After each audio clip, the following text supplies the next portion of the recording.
السلام علیکم جی۔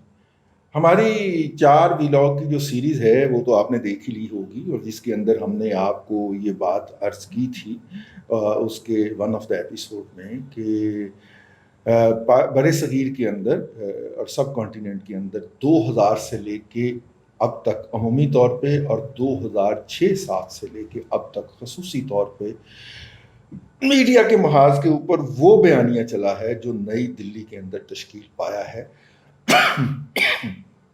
معاف کیجیے گا، اور یہ بیانیہ جو تھا یہ ڈالروں کی چھتر چھایا کے اندر تشکیل پایا، اور اگر اس بیانیے کو مان کے نہ چلا جاتا تو پھر پاپا جان پیزے نہیں بنتے تھے۔ تو نتیجے کے طور پہ یہ ایک جو ہے اب وہی سٹیٹ آف مائنڈ ابھی تک پرویل کر رہی ہے۔ لاہور، اسلام آباد یا پنڈی کے اندر جو نریٹر بنتا ہے وہ بنیادی طور پہ ریئیکشنری نریٹو ہوتا ہے، کاؤنٹر نریٹو ہوتا ہے یا سبمسو نریٹو ہوتا ہے۔ اوریجنل نریٹو جو ہوتا ہے وہ تیار ہوتا ہے نئی دلی میں۔ نئی دلی والوں کا جو بیلنس ہے وہ آؤٹ ہو گیا ہے، اور آپ دیکھ رہے ہیں کہ وہاں کی بڑے بڑے معتبر اخبار کس لیول کی بونگیاں مار رہے ہیں ویڈیو گیمز میں سے اٹھا کے، اور وہ فوٹیج چلا رہے ہیں۔ امریکہ کے مختلف علاقوں میں پڑے F-16 کی تصویریں اٹھا کے کہہ رہے ہیں کہ یہ پنجشیر کی تصویریں ہیں، یا یہ بتا رہے ہیں کہ تاجکستان سے طیاروں کے ذریعے بمباری ہوئی ہے، یا یہ بتا رہے ہیں کہ کابل کے اندر ایک عورت کھڑی ہوئی جو ہے وہ طالبان کو گالی، مطلب دماغ ہی خراب ہو گیا نا، اٹھ ہی گیا۔ وہ بنیادی طور پہ وہ جو مرکز تھا بیانیہ سازی کا اس کا دماغ خراب ہو گیا، لیکن یہ بات مجھے لاہور میں بیٹھ کے محسوس ہو رہی ہے، اس کا دماغ خراب ہو گیا۔ جب میں اس منظر سے باہر نکلتا ہوں تو میں دیکھتا ہوں کہ ان کا یہ فیک، جعلی، بے بنیاد، گھٹیا، جھوٹا بیانیہ جو ہے وہ العربیہ نیوز بھی بائے کر رہا ہے، جو کہ سعودی عرب کی حکومت کا فنڈڈ چینل ہے، جو ان کا سرکاری چینل ہے۔ یہ جو سعودیہ جو العربیہ جو ہے یہ بنیادی طور پہ بی بی سی کی باقیات ہیں۔ سعودی عرب نے بی بی سی کو کہا تھا کہ آپ ہمارے ہاں ایک انگریزی کا چینل لانچ کریں، اور بی بی سی عربیہ لانچ ہوا، اور بی بی سی عربیہ جب لانچ ہوا تو سعودی منارکس نے اس کے اندر وہی اختیارات چاہے جو اپنے میڈیا میں چاہتے تھے، تو ان سٹاف نے یا بی بی سی نے اس کے حوالے سے جو تھی وہ بغاوت کر دی۔ تو جو بغاوت، جو باغی تھے ان کو اٹھا کے تو الجزیرہ بنا دیا گیا، اور جو باغی نہیں تھے ان کے اوپر مشتمل العربیہ ہو گیا، اور یوں بی بی سی العربیہ جو تھا اس کو وائنڈ اپ کر دیا گیا۔ یہ اس کے 2 حصے ہوئے تھے۔ تو وہ چینل جو ہے وہ انڈیا کے ٹی وی 18 کا، اور ٹی وی 18 کے اندر میں گیا ہوا ہوں، 2007-08 کی بات ہے، ٹھیک ہے۔ معقول لوگ ہیں وہاں پہ، مطلب پروفیشنل لوگ ہیں۔ اگر وہ اس طرح کے گھٹیا پروپیگنڈے پہ، میں اسے گھٹیا پروپیگنڈا کہہ رہا ہوں، وہ اس طرح کے پروپیگنڈے پہ اتر آیا، تو وجہ کیا ہوئی؟ وجہ یہ ہے کہ پہلے جو بھی وہ سودا بنا رہے تھے وہ اندھا دھند جو تھا وہ بک رہا تھا پوری مارکیٹ کے اندر، ٹھیک ہے۔ اب کیا بک رہا ہے؟ بھئی پاکستان سے باہر تو بک رہا ہے۔ اس وقت مغرب کو ایک عدد قربانی کے بکرے کی ضرورت ہے جس کے گلے وہ ڈال سکے، کہ اس کی وجہ سے ہم نہیں ہوئے تھے، اور وہ پاکستان کو تیار کر رہے ہیں اس وقت۔ اگر آپ امریکہ کا میڈیا پڑھیں اور جس رفتار کے ساتھ وہ چل رہے ہیں ایک بیانیہ ڈیولپ کرنے میں کہ یہ پاکستان ہے جس کی وجہ سے ہمیں شکست سے دوچار ہونا پڑا، اور پاکستان کی وجہ سے جو ہے وہ ہماری گیدڑ کوٹ ہوئی ہے، اور پاکستان کی وجہ سے یہ ہوا ہے۔ اب ایک تو میں نے ٹویٹ کیے تھے، میں چاہ رہا ہوں کہ وہ آپ کے لوگوں نے اس کے اوپر کوئی زیادہ رسپانس نہیں دیا، غیر ٹویٹ تھے۔ ایک تو میں نے یہ کہا تھا کہ لمحہ موجود کے اندر پاکستانی ذرائع ابلاغ اور حکمران مقتدرہ، سمجھتے ہیں نا پاکستان میں مقتدرہ سے کیا مراد ہوتی ہے، حکمران مقتدرہ کے لیے سب سے بڑا مسئلہ یہ ہے کہ اس بیانیے سے کیسے جان چھڑائی جائے جو 9/11 یعنی کہ 9/11 کے بعد ڈالروں کی چھتر چھایا میں عالمی استبداد کی زیر نگرانی تشکیل دیا جاتا رہا ہے۔ صحافی، صحافت اور مقتدرہ تاحال سب فریق اسی بیانیے کے اسیر نظر آتے ہیں۔ اب اس کے ساتھ ساتھ میں آپ کو ایک اور اس جو ایک فالو اپ اس کی ٹویٹ تھی وہ یہ تھی کہ ہمارے مشرقی اور مغربی سے مراد ہے ایرانی، ہمارے مشرقی اور مغربی ہمسایوں کو یہ بات کون سمجھائے کہ میدان میں ہاری گئی بازی ٹویٹر پر نہیں جیتی جا سکتی، بھلے پوری پانچویں پشت کی دوغلی ابلاغی جنگی بریگیڈ بھی آپ کی حمایت میں جان پر کیوں نہ کھیل گئی ہو۔ یہ ٹویٹ لکھنے کی بنیادی وجہ یہ تھی کہ ایران کی طرف سے گزشتہ 2 دن سے پاکستان کے خلاف وہی پروپیگنڈا اگلا جانا شروع ہو گیا ہے، جو نئی دلی اگل رہا ہے، جو واشنگٹن اگل رہا ہے، جو السعودیہ اگل رہا ہے وہی اگلا جانا شروع ہو گیا ہے۔ ایران بھی اس کے اندر شریک ہو گیا، یعنی ایران وہ ملک ہے کہ جب القاعدہ نے احمد شاہ مسعود کو قتل کیا تھا تو اس قتل کے اندر درجنوں پاسداران انقلاب جو احمد شاہ مسعود کی حفاظت کر رہے تھے وہ مارے گئے تھے، اور اب اس کے وزیر خارجہ نوآموز وزیر خارجہ صاحب ہمیں ہدایات دے رہے ہیں کہ پنجشیر کے اندر پاکستان مداخلت سے باز رہے، میں صدقے جاؤں۔ لیکن چونکہ اوریجنل بیانیہ جو تھا، جو کہ ڈالروں کی چھتر چھایا میں 9/11 کے بعد تشکیل پا رہا تھا، اس کے تحت پاکستان کو ایران کا جواب نہیں دینا تھا۔ ایران جو مرضی بکواس کرتا، جنرل قاسم سلیمانی جو مرضی کہتا، پاکستان کے دفتر خارجہ کو، پاکستان کی ملٹری اسٹیبلشمنٹ کو، پاکستان کی پانچویں پشت کی دوغلی ابلاغی جنگ کو ایران کے خلاف ایک لفظ نہیں بولنا تھا، بلکہ پاکستان کے جاسوس اعلیٰ کی زیر نگرانی جا کے پاکستان کے منتخب وزیر اعظم عمران خان کو یہ کہنا تھا کہ آپ کے ہاں دہشت گردی پاکستان سے ہو رہی ہے، یہ تسلیم کر کے آنا تھا۔ اس میں سے کوئی چیز ایسی تو نہیں جو میں اپنی طرف سے بتا رہا ہوں، ساری چھپی ہوئی چیزیں، نشر ہوئی چیزیں۔ یہ اس اوریجنل بیانیے کا حصہ تھا جس اوریجنل بیانیے کے تحت ایران کی تمام اینٹی فورسز کو امریکن نے مار کے مکانا سے اس خطے کے اندر وہ ایک دوسری کہانی ہے، اس کی طرف ہی جا رہے ہیں، ٹھیک ہے، لیکن مزے کی کہانی۔ اب اس کہانی کے تحت اس کہانی میں ٹوسٹ آیا، اور ٹوسٹ کیا آیا ہے؟ ٹوسٹ آیا یہ ہے کہ جو اوریجنل فنانسر تھا اس پوری کہانی کا وہ بھاگ گیا ہے، امریکہ بادل، ٹھیک ہے، اور امریکہ بادل بھاگ گیا ہے۔ غصہ اس کو بہت ہے، ہمارے اوپر بھی بہت ہے، اور طالبان کے اوپر بھی بہت ہے، اور پھنسانا اس نے ہے، ٹھیک ہے، اور اسے اپنی ناکامی کے لیے کوئی جواز بھی تلاش کرنا ہے، اور اس ناکامی کا جواز تلاش کرنے کے لیے اس وقت امریکن میڈیا، ویسٹرن میڈیا کے اندر، اور میں کہہ رہا ہوں اس وقت، اور چونکہ باقی سارا میڈیا بھی تو انہی کو اپنا بابا آدم مانتا ہے، تو ان کے تحت ایک پاکستان کے خلاف ون سائیڈڈ کمپین چل رہی ہے۔ تو سوال پوچھنا بنتا ہے نا، یہ پانچویں پشت کی دوغلی ابلاغی جنگ کے جو دانش ہیں، میجر دانش ہیں، وہ اس وقت کہاں پہ مصروف ہیں؟ وہ اس کا کیوں نہیں جواب دیتے؟ وہ بھائی وہ واشنگٹن کی ایمبیسی کے اندر یا نیو یارک کے کونسلیٹ کے اندر وہ کوئی پریس اٹیچی بھی ہوتے ہیں، وہ ان اداروں کو خط کیوں نہیں لکھ رہے کہ پہنا کی بکواس چھاپی جا رہے ہو ون سائیڈ، چلے ریکارڈ ہی اسٹریٹ کرتے جائیں؟ کوئی نہیں بول رہا، چپ کر کے بیٹھے ہوئے، ان کا کوئی جواب نہیں دے رہا۔ ایران کا کسی نے کوئی جواب نہیں دیا۔ امریکہ کے اندر چھپنے والی وہ جو کمپین چل رہی ہے اس میں کوئی پاکستانی پوائنٹ آف ویو نہیں آیا، ٹھیک ہے۔ وہ مائیکل کگلگام صاحب جو ہیں وہ بھی ٹویٹ کر کے فارغ ہو جاتے ہیں، ایک آدھ آرٹیکل انہوں نے لکھا اپنے طور پہ اپنی ریسرچ کر کے، ٹھیک ہے۔ ہماری طرف سے میرا نہیں خیال انہیں کہا گیا ہو کہ پانا تسی پاکستان کے آ کے ذرا گل کر دیں تو اے بھی کر دو، نہیں، کچھ نہیں ہو رہا۔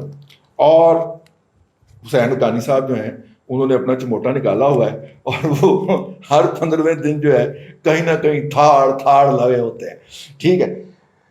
دیکھیے یہ جو بیانیہ تشکیل ہو رہا تھا ڈالروں کی زیر چھتر چھایا کے اندر، اس کے اندر آپ دیکھیں کہ کس حد تک الفاظ تک کامن تھے۔ میں آپ کو ایک دو مثالیں دوں گا تاکہ آپ کو بات سمجھ آ جائے، اور آخر میں ایک بات طالبان کے حوالے سے کریں گے۔ گھر میں گھس کے ماریں، ٹھیک ہے۔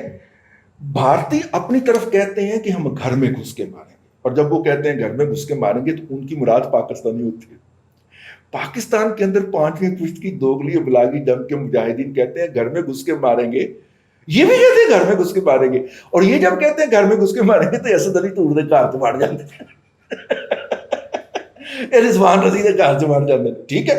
بھائی آپ دیکھ، بھائی پاکستان کو باہر سے نہیں اندر سے خطرہ ہے نا، ہمارے سپاہ سالار نے فرما دیا 6 ستمبر والے دن، ٹھیک ہے، کہ پاکستان کو باہر سے نہیں اندر سے خطرہ ہے۔ 1993 کے اندر بابی انکل کا جو اسٹاف کالج کوئٹہ کے اندر ریسرچ پیپر تھا وہ یہ تھا، اور یہ 2002 کے اندر پاکستان نے اپنی پالیسی بدل دی تھی۔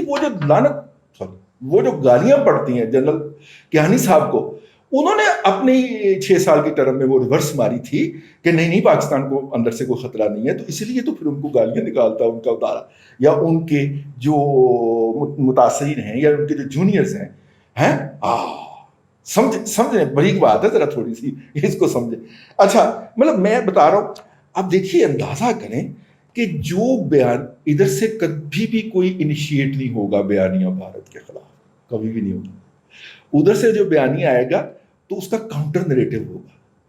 اور میڈیا کے اندر آپ یہ تو بات جانتے ہیں نا کہ بات ڈسکس ہونی چاہیے، پازیٹیولی یا نیگیٹیولی کا کوئی نہیں ہوتا، جو ڈسکس ہوتی ہے وہ بات ہوتی ہے، پازیٹیو ہو یا نیگیٹو ہو، دونوں صورت کے اندر وہ بیانیہ ہوتا ہے۔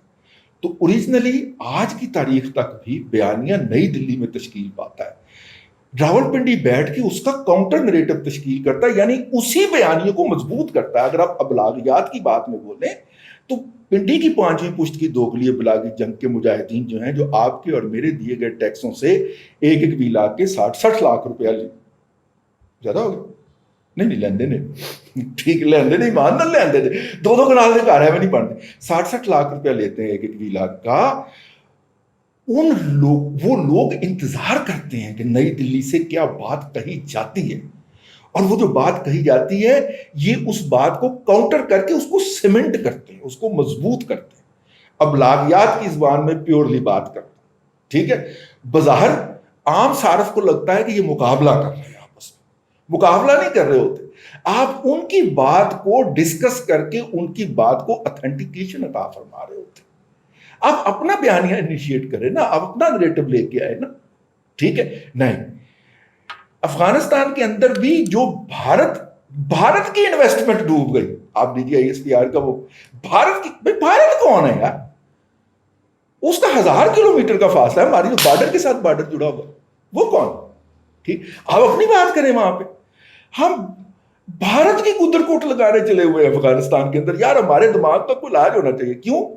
بیسیکلی بھارتی بیانیے کو مضبوط کرنا ہے۔ جو میں بات اسٹیبلش کرنے کی کوشش کر رہا ہوں بڑی نازک بات ہے، اور شاید آپ کو پہلی دفعہ سماعت کے اندر یہ بات ہضم نہ ہو پائے، لیکن میں غور کی دعوت دے رہا ہوں، غور کیجئے اس کے اوپر۔ ابلاغیات کے اندر کاؤنٹر نریٹو جو ہوتا ہے وہ ایکچوئل نریٹو کو اسٹرانگ کر رہا ہوتا ہے۔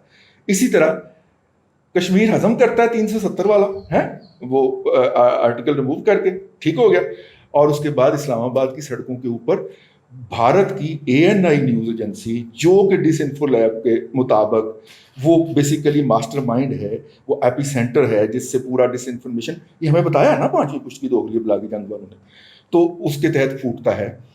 اس کی تصویر کا عکس کہ یہ مقبوضہ کشمیر لیا ہے، اب آزاد کشمیر بھی لیں گے، وہ آپ کو پتا ہے سٹیمرز کے اوپر ہے وہ بن کے تو پورے اسلام آباد کی سڑکوں پہ لگ جاتا ہے۔ آج تک اس کا کسی نے دوبارہ ذکر نہیں کیا، اس کا ذکر کرنے کی اجازت نہیں ہے۔ پاکستان کے میڈیا کے اوپر 5ویں پشت کی ابلاغی جنگ کے جو ڈاگیز ہیں وہ اس کے اوپر قطعاً بارک نہیں کرتے، ٹھیک ہے، ہاں، کبھی انہوں نے دوبارہ ان ڈاگیز نے بارک نہیں کیا اس کے اوپر، کبھی اس کی بات نہیں کرتے۔ کیوں؟ بیانیہ ادھر سے آتا تھا، بیانیہ ادھر سے ہی آیا تھا، ہم نے کافی پیسٹ کر کے لگا دیا۔ وہ میرے جیسے کچھ لوگ بول پڑے غدار، جو میرے جیسے غدار بیٹھے ہوئے ہیں ادھر پاکستان کے اندر، اور جن سے بیسیکلی آرمی چیف کے مطابق ملک کو خطرہ ہے، ٹھیک ہے، انہوں نے برولا ڈال دیا، کی کرن دے آزاد کشمیر بھی دینا جے، وہ آزاد کشمیر بھی دینا جے۔ وہ پھر دوڑ لگ گئی۔ وہ 2.5-3 سال سے معاملہ پینڈنگ ہے، کسی کوئی ذمہ داری ابھی تک نہیں بنی۔ اس کے علاوہ آخر میں آ جائیے، علی گیلانی صاحب کی تدفین پہ کیا ہوا؟ کیا پاکستان کی 5ویں پشت کی دوغلی ابلاغی جنگ کے پاس جو ہے وہ کوئی نریٹو تھا اس رات؟ نہیں تھا، پتہ ہی نہیں تھا کیا پوسٹ کر۔ وہ جماعت اسلامی کے 2-4 بندے بیٹھے ہوئے تھے، انہوں نے کوئی 2-4 جو پوسٹیں کر دی ہیں وہ سوشل میڈیا پہ چلی گئی، فیس بک نے ویسے بین لگا دیا تھا اس کے اوپر، اور ٹویٹر کے اوپر کو 2-4 ادھر ادھر چل گئی۔ ادروائز آپ دیکھیں جس طرح کے مسلمان تھے، جس طرح کے پاکستانی تھے، جس طرح کے کشمیری تھے، اور تینوں وہ ناطے جس کے ناطے پاکستانی قوم کو بڑی آسانی سے جذباتی کیا جا سکتا تھا، اس کے اوپر کوئی بڑی کیمپین نہیں چلی. ان کی لاش چھینی گئی. ویسے ڈاکٹر قدیر کی بھی لاش چھینی جائے گی، ٹھیک ہے، لیکن وہ بعد کی بات، کیونکہ بیانیہ ایک ہے، پالیسی ایک ہے، اسٹریٹجی ایک ہے، تو وہ چھینی جائے گی. ٹھیک ہو گیا. اچھا، آخری بات، اب اس بیانیے کے تحت پلنے والے، کھانے والے، 4 کنال کے گھروں میں رہنے والے جو پاکستان کے صحافی ہیں، جب وہ طالبان سے یہ پوچھتے ہیں کہ یہ آپ ٹی ٹی پی کو منع کریں گے، تو میری ہنسی ٹوٹ جاتی ہے. اور میری توقع کے عین خلاف اتنا اسٹریٹجیکلی آگے سے طالبان اس کو ڈیل کرتے ہیں ذبیح اللہ مجاہد. یعنی آپ اندازہ فرمائیں کہ وہ یہ کہیں کہ ہم ان کو منع کریں گے. ٹھیک ہے، تو اس کا مطلب اگلا سوال یہ بنتا ہے، اس کا مطلب ہے کہ جو اب تک سارا کچھ ہوا ہے، ابھی تو ہمارے سلیم صافی بھائی ثابت کرتے ہیں نا، دلائل کے ساتھ، براہین کے ساتھ. میں ان کی حب الوطنی یا کسی بھی قسم کی پاکستان سے محبت یا صحافتی کریڈینشل کے اوپر اب کوئی شک، قطعاً کوئی ایوٹا آف ڈاؤٹ نہیں. ٹھیک ہے، لیکن ابھی تک تو سلیم صافی صاحب ثابت کرتے ہیں، یا نجم سیٹھی صاحب ثابت کرتے ہیں، یا اس طرح کے جو لوگ ہیں جو کہ اس پوسٹ 9/11 کے بینیفیشری ہیں. ہم تو بینیفیشری ہے ہی نہیں ہے، ٹھیک ہے نا، کاٹن کی شرٹ پا کے بیٹھے ہوئے ہیں جی، ٹھیک. لیکن جو بینیفیشری ہیں وہ یہ ثابت کرنے کی کوشش کرتے ہیں، اور سوال کیا داغتے ہیں کہ آپ ٹی ٹی پی کو منع کریں گے، یعنی کہ وہ کہیں کہ ہاں ہم منع کریں گے، ہم انہیں کہیں گے تم یہ کام نہ کرو. یعنی کہ اس بات کا اعتراف کریں کہ اب تک جو کچھ یہاں پہ ہوا ہے وہ ان کی مرضی سے ہوا. ٹھیک ہے، آپ اندازہ فرمائیں کہ سوالوں کی کرافٹنگ کا کیا لیول ہے، کیا سٹائل ہے اور کیا طریقہ ہے. بیانیہ آج بھی نئی دلی کے اندر تشکیل ہو رہا ہے، ایگزیکیوشن آج بھی اس کی 5ویں پشت کی دوگلی ابلاغی جنگ اور اس کے زیر اثر پلنے والے جو دماغ ہیں وہی کر رہے ہیں. ٹھیک ہے، لیکن زمینی حقائق بدل گئے، اور اس زمینی حقائق کو بدلنے کے لیے جس قوم نے قربانیاں دی ہیں اس قوم کا نام ہے افغان. اور افغانوں کو خود سمجھ نہیں آ رہا کہ یہ جو اتنی بڑی تبدیلی آ گئی ہے ہم نے اس کو ہضم کیسے کرنا. ٹھیک ہے، اور انہوں نے اس کو لے کے کیسے چلنا. ہو سکتا ہے وہ اس تبدیلی کو سنبھال، ہو سکتا ہے نہ سنبھال پائیں، پہلے بھی تو وہ نہیں نہ سنبھال پائے تھے، ہو سکتا ہے اس دفعہ نہ سنبھال پائیں. ہو سکتا ہے ہم یہ توقع کریں کہ وہ 40 سال مار کھانے کے بعد، بلکہ 20 سال تو انہوں نے پیور مار کھائی ہے نا، جو آج اقتدار میں ہیں، وہ مار کھانے کے بعد وہ آ گئے ہوں. امریکہ کے وزیر خارجہ آ رہے ہیں سہیل شاہین صاحب سے ملنے کے لیے، اور وہ ان سے وہ نہیں، ستنکزئی صاحب سے ملنے کے لیے دوحہ میں. اور پاکستان کے وزیر خارجہ جو ہیں وہ بھی جو ہیں وہ ملاقاتوں کے لیے نکلے ہیں، شٹل ڈپلومیسی کر رہے ہیں. بہت ساری اہم ڈیولپمنٹ ہو رہی ہیں، لیکن میڈیا کے محاذ کے اوپر جو بریک گیم کھیلی جا رہی ہے، اس ذہنی غلامی کے ساتھ، اس ذہنی غلامی میں جس میں غدار بھگوڑا مشرف ہمیں بیچ گیا تھا اور اس کی باقیات ابھی تک اس سے جڑی ہوئی ہیں، اس سے قوم کو نجات کی صورت کیا ہوگی؟ یا میرے جیسے کچھ چراغ جو ہیں وہ پھڑ پھڑا کے بجھ جائیں گے، یہ آئندہ کا تاریخ دان لکھے گا. لیکن نشاندہی ضرور کر دینی چاہیے، اور نشاندہی کیے بغیر مرنا نہیں ہے. اللہ آپ کو آسانیاں عطا کرے اور آسانیاں خلق خدا میں تقسیم کرنے کی توفیق عطا کرے.